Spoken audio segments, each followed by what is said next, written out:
Sebetulnya saya kebenaran Islam itu kok saya sudah lihat di Bible ini. Walaupun itu benar, kebanyakan orang masuk Islam karena kitabnya sendiri, dari Bible sendiri. Dari apa? Dari upaya-upaya pemurtadan. Karena mau diakui tidak diakui, masih nyata dan masih banyak terjadi upaya-upaya pemurtadan di lapangan. Bener. Makanya jadi di zaman sekarang ini, bahkan kemarin ada kasus yang seperti ini, katanya ada seorang perempuan anak pejabat, dia bahkan udah Islam, udah Muslim, ingin mencari jati diri karena ingin memperdalam Islam dengan melepas hijab itu. Kan manusia itu menuhankan uang. Jadi karena menuhankan uang, jadi goyahlah dalam hati mereka jika memang tidak ada keimanan yang sangat kuat kepada yang Sang Maha Pencipta Allah. Ya, teman. Bagi-bagi brosur. Ini melanggar undang-undang ini. Menyebarkan agama kepada orang yang sudah beragama. Assalamualaikum warahmatullahi wabarakatuh. Jumpa lagi di channel Faris Alfian. Apa kabar teman-teman semua? Semoga baik-baik saja dan tetap dalam lindungannya. Oke, seperti biasa teman-teman semua, saya masih tentang agama gitu ya. Kenapa saya tertarik banget itu? Bukan di sini kita ingin membanding-bandingkan gitu. Seperti yang video sebelumnya saya bilang, saya ingin nggak cuman semerta-merta saya bahwa dari kecil memang saya Muslim, saya beragama Islam karena ayah dan ibu saya adalah orang yang beragama Islam, dan juga nenek saya orang yang beragama Islam. Tetapi saya ingin jauh dari itu. Artinya saya ingin menjadi Muslim yang rasional, bukan hanya turunan gitu. Karena di Indonesia ini teman-teman, ini kan udah zaman akhir ya. Kita udah nggak usah tutupi lagi, kita sudah hidup di ujung tombak kehidupan atau di penghujung kehidupan, bahwa dunia ini akan tiada gitu, dan juga yang bernafas juga akan tiada. Kullu nafsin dha'iqatul maut. Jadi artinya saya ingin mencari tahu apakah dengan agama saya, karena saya sedikit iri itu. Apa iri saya? Mereka yang mencari tahu tentang Muslim, tentang Islam tentunya, mereka saat masuk Islam jadi mu'allaf, mereka menjadi Muslim yang taat banget. Dibanding kita yang memang notabene katanya beragama Islam dari nenek kita dulu gitu. Kita akan masuk di video ini. Ada kisah dari seorang siapa yang sudah pastinya teman-teman semua sudah tahu ya, ini dari Kodondi ya. Kisah dari Kodondi itu, dia menjadi mu'allaf dan Masya Allah sekarang menjadi pendakwah, menyebarkan ajaran agama Islam dengan di vlognya di YouTube-nya ya. Kita ingin melihat bahwa nggak cuman di dunia ini hanya yang dilihat itu yang joget-joget saja, ataupun tentang masalah yang pamer harta. Kita sekali-kali mencari, karena dunia bukan tujuan, akhirat itu yang kita tuju. Artinya tujuan akhir ya akhirat itu aja. Kita lihat ya teman-teman. Kita nggak tahu ya, ini nggak ceritakan. Betul. Tetapi yang cerita ini cuman Matius. Ya, Markus nggak pernah cerita, Lukas nggak pernah cerita, Yohanes nggak pernah cerita, Paulus nggak pernah cerita. Gimana kira-kira? Petrus nggak pernah cerita, Yohanes nggak pernah cerita. Itu masuk akal. Ini ternyata mirip dengan festival Antesteria di Yunani kuno. Kita lihat ini teman-teman, Kodondi ini Masya Allah ya, ilmunya luar biasa banget. Saya aja gitu, setahu saya cuman ya taunya ya cuman di sholat 5 waktu, terus habis itu puasa, melaksanakan zakat, haji, itu yang rukun Islam yang 5 itu yang syarat wajib masuk Islam, syarat wajib menjadi seorang Muslim yang taat ya. Tetapi jauh dari itu ini Kak, saya melihat jadi inspirasi gitu bagi saya bahwa Kodondi ini Masya Allah ya, dia menjabarkan bahwa oh ini yang Tuhannya orang-orang Kristen gitu, begini. Kita lanjut ya teman-teman. Festival untuk memperingati orang yang sudah mati, bangkit dari kubur, masuk dalam kota. Pertanyaannya, yang sudah bangkit akhirnya mati lagi apa enggak tuh? Harusnya mati lagi dong. Ya memang nggak diceritain ya. Nggak diseritain, tapi harusnya mati lagi. Berarti keluarganya hidup dengan mayat gitu. Boleh. Lah, kan apa nih? Menampakkan diri kepada banyak orang. Tapi begitu, nggak bisa yang meninggal. Maksudnya adalah ini ada kemiripan dengan cerita-cerita pagan. Apakah kebetulan ini ngadopsi dari pagan? Kita nggak tahu ya, ini nggak cerita kan. Betul. Tetapi yang cerita ini cuman Matius. Ya, Markus nggak pernah cerita. Di sini saya nggak terlalu familiar tentang Matius, Markus, Yohanes atau ayat-ayat di kitab Bible ya. Cuman yang saya herankan di situ apa ya, kalau untuk kitabnya orang Muslim, Al-Quran itu kan mungkin banyak penghafalnya ya. Untuk orang Kristen kayaknya 1-2 deh yang bisa hafal itu kitab Bible ya, karena saking banyaknya mungkin, atau ada sampai 3 katanya yang saya tahu itu ada Perjanjian Lama, Perjanjian Baru, terus Yohanes, Markus, Lukas apa gitu. Pokoknya saya nggak terlalu ngerti nih teman-teman. Assalamualaikum warahmatullahi wabarakatuh. Waalaikumsalam warahmatullahi wabarakatuh. Wassalamualaikum warahmatullahi. Senang sekali berjumpa di channel Donditan dan Geraha Mu'alaf Jakarta. Akhirnya nih ya. Iya. Akhirnya nih, setelah banyak yang request, hampir 2 juta orang kalau nggak ada request. Saya berhasil mendatangkan seorang mualaf yang fresh nih ceritanya nih. Assalamualaikum Jaslin. Masya Allah, Masya Allah. Masya Allah. Masya Allah, mbaknya cantik banget ya mualaf ya. Semoga konsisten ya mbak ya, dan selamat menjalankan ibadah keislaman. Banget ya, kayak Cina ya. Oh dari Cina dia. Cina dari mana? Emang saya ya. Gue setan. Alhamdulillah udah pakai hijab ya, Masya Allah. Masya Allah. Ini yang saya maksud itu teman-teman. Yang Muslim sendiri belum tentu pakai hijab, tetapi kalau yang mualaf masuk Islam langsung pakai hijab. Masya Allah, itu barokahnya. Karena katanya kalau masuk Islam mualaf itu udkhulu bisilmi kafah.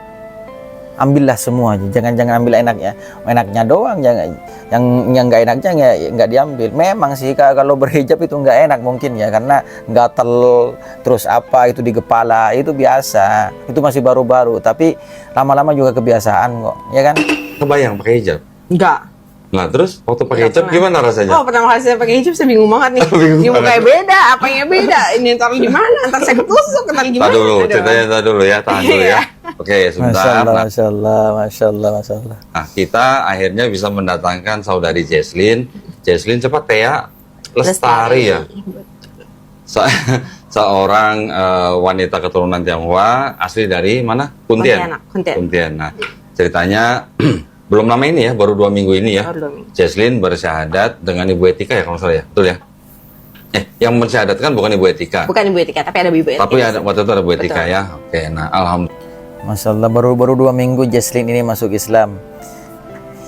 Jadi dalam hitungan 2 minggu dari pertama dia masuk Islam, itu dosa dari awal dia lahir sampai waktu tersebut itu hilang semuanya teman-teman. Masya Allah, tabarakallah. Sedang kita yang sudah berlumur dosa dari kecil itu, ya Allah, apakah kita akan diampuni? Semoga ya. Kita niat aja, astagfirullahaladzim, minta ampun setiap waktu, setiap keluar nafas kita. Semoga ya masih diampuni sama yang Maha Kuasa ya, tentunya sama Allah Subhanahu wa taala. Alhamdulillah nih. Penasaran banget jadi kita. Karena Ustadz Ipung bilang nih Ustadz Felix Shop versi perempuan katanya gitu. Saya jadi penasaran juga. Bener sih, kalau seorang non muslim masuk Islam, akhirnya itu memperdalam ajaran Islam, dan mereka itu akhirnya menjadi kayak seperti Kodondi ini, menjadi pendakwah muslim gitu. Sedang kita itu boro-boro mengabaikan gitu. Mengabaikan ya saya udah muslim dari kecil kok. Yang penting saya nggak keluar dari ranah. Yang penting saya masih Islam. Walaupun katanya kan sekarang apa? Islam itu hanya di KTP saja. Ya enggak. Itu yang kebanyakan sih. Jadi nonton semuanya sampai habis. Masya Allah ya. Jadi tapi emang kalau saya perhatikan, Jesslyn ini kemampuan bahasanya memang di atas rata-rata nih. Tadi ngobrol sebentar ya sebelum nih. Iya. Kebanyakan ngomong Inggris nih, English ya. English. Dulu pernah tinggal di mana? Singapura? Apa di mana? Enggak sih, tapi saya tuh emang debaters. Saya tuh the speech and debaters. Debaters. Debaters. Debatersnya ini English. In English. Wih, keren amat. Jadi Indonesia saya Wih, mantep Mbak Jesslyn ya, mantep. tuh sedikit lebih kurang sebenarnya. Tim apa itu?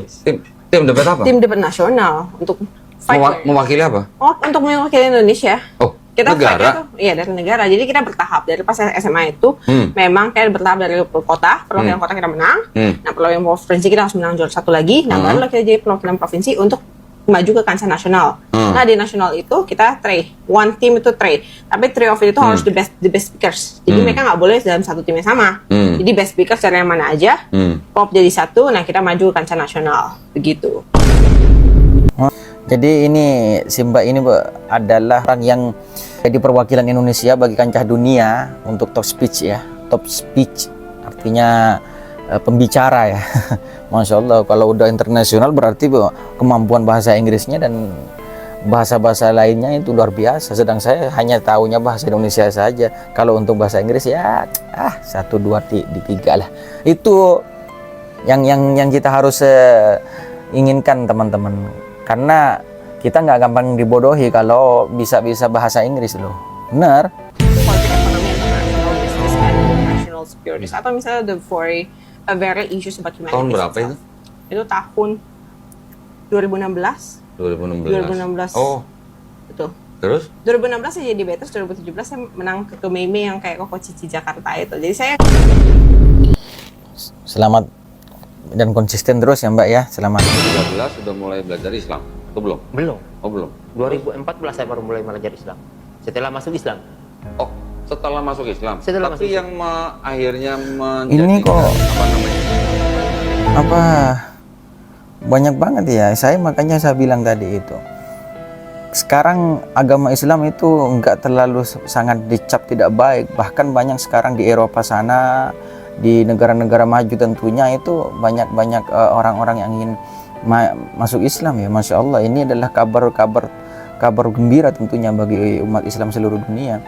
Tetapi katanya sih di akhir zaman nih teman-teman, katanya umat Islam itu akan terbagi menjadi 73 golongan atau apa itu hadis Nabi itu. Itu kalau untuk masalah itu silahkan teman-teman masuk di YouTube-nya Ustadz yang selalu tahu tentang pakar kiamat itu. Saya dengarnya di situ sih. Alasan bagi Jamie untuk Islam apa? Jadi gini, sebetulnya saya kebenaran Islam itu kok saya sudah lihat di Bible ini. Walaupun itu Benar, kebanyakan orang masuk Islam karena kitabnya sendiri, dari Bible sendiri. Kemarin yang saya review juga karena dari Bible-nya tersebut, si Ahmad Kainama itu dari Bible tersebut, dari kitabnya langsung gitu. Jadi mereka dapat hidayah, nggak usah nyari kemana-mana. Jika satu rincian kitab Bible dibaca satu persatu dan di ujung itu mengalami yang namanya menjurus ke siapa? Menjurus ke Nabi Muhammad gitu, Nabi yang terakhir. cocok logi, tapi istilahnya kok ini nyambung ke Nabi Muhammad. Ya mulai dari sunatnya, puasanya, iya, hijabnya, sujudnya itu kan semua. Oh ini amalan yang jalankan umat Islam. Yang menjalankan malah umat Islam. Iya, mulai kok ini nggak benar ini. Ini nggak benar ini. Nah kalau kita mau ikuti ini semua, apa yang dilakukan ini? Yang lakukan semuanya umat Islam. Sehingga saya seperti itu, nggak benar ini saya bilang. Sehingga seperti itu, saya mulai ini saya nggak mau. Semoga masnya konsisten ya mas ya. Saya ikut terharu loh. Ini yang maksud yang saya bilang bahwa mereka masuk Islam, mereka diampuni dosa-dosanya sedari mereka kecil sampai mereka mu'allaf dan mengucapkan dua kalimat syahadat. Dari situ mulai hitungan amal baik dan amal buruknya.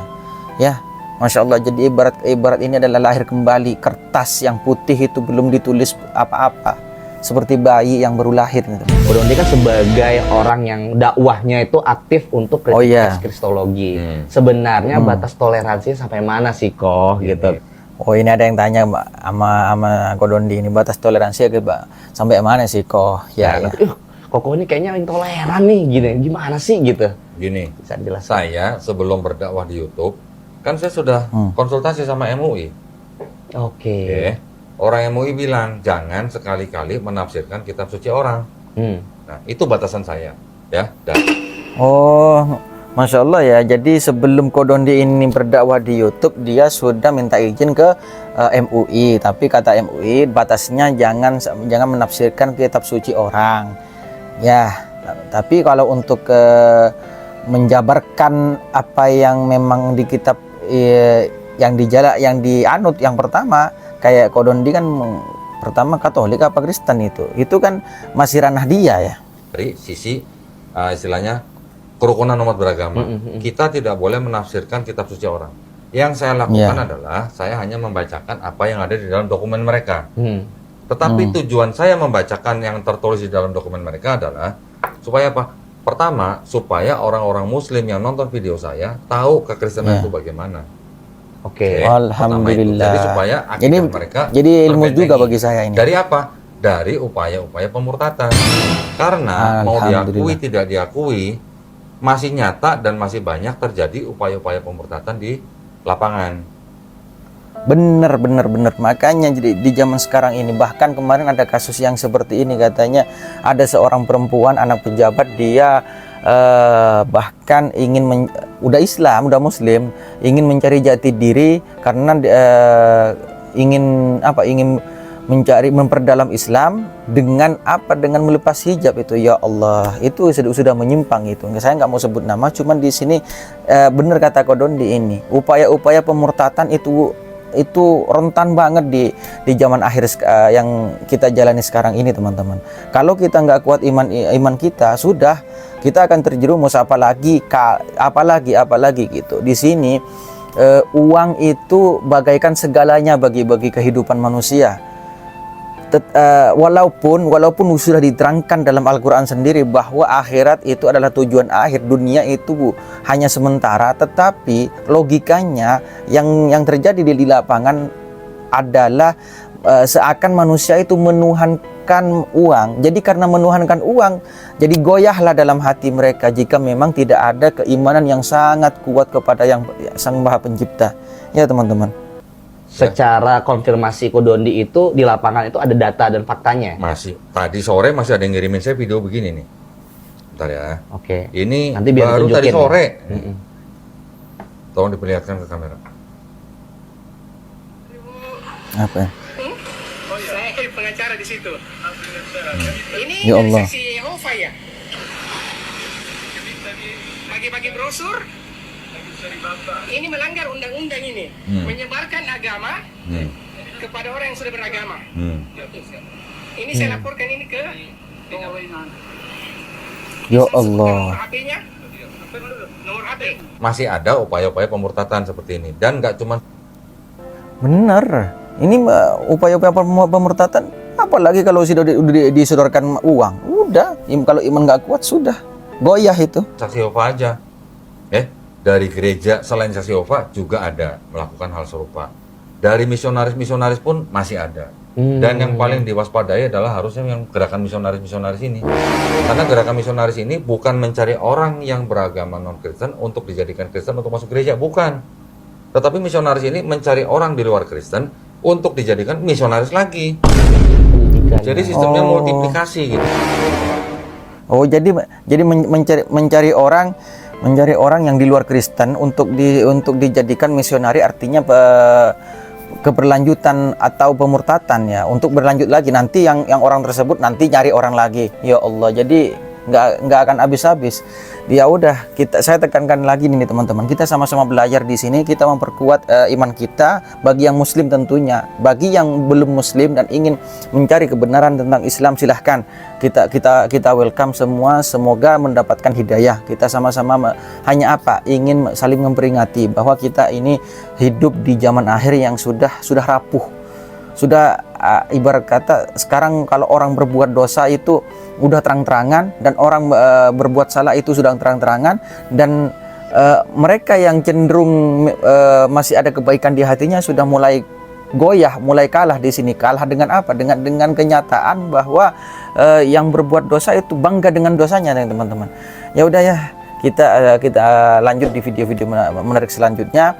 Saya tekankan lagi, kita sama-sama belajar untuk memperkuat iman kita kepada Yang Maha Pencipta. Oke, terima kasih dari saya, Faris Alfian. Jangan lupa subscribe like-nya untuk video-video menarik selanjutnya. Terima kasih. Wassalamualaikum warahmatullahi wabarakatuh.